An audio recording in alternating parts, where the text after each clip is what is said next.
உங்களுடைய காதல் முதல்ல ஃப்ரெண்ட்ஷிப்பில் ஆரம்பிக்கணும்.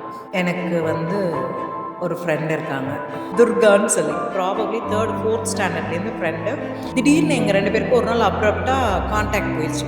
நான் கூப்பிடுவேன் அப்படின்றதுக்காக அவங்களோட பழைய நம்பருக்கு 14 வருஷமாக சார்ஜ் பண்ணி பே பண்ணி இன்னும் வச்சுருக்காங்க அந்த நம்பர். ஒரு பர்சனுக்கு பிரேக்கப் ஆயிடுச்சு. ஸோ இதுலேருந்து இப்போ அவங்க எப்படி மூவ் ஆன் ஆகும்?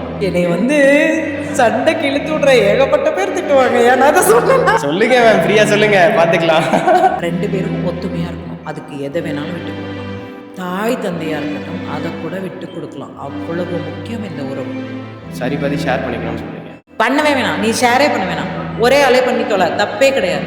நான் சொன்னதை நீ கேட்கணும், நீ சொன்னதை நான் கேட்கணும், அதெல்லாம் கிடையாது. யார் சொன்னதையும் யாரும் கேட்கணும். அம்மான்னு சொல்லும்போது உங்களுக்கு என்ன ஞாபகம்? அவங்களுடைய வெள்ளந்தித்தனம், ரொம்ப இன்னசென்ட். ஒரு இளவும் தெரியாது. யாரை கல்யாணம் பண்ணுறோன்னே கல்யாணம் அன்னைக்கு மேடையில் போய் பார்த்தா நான் கல்யாணம் பண்ணுறேன்னா மேரேஜ் அப்போ தான் தெரியும்.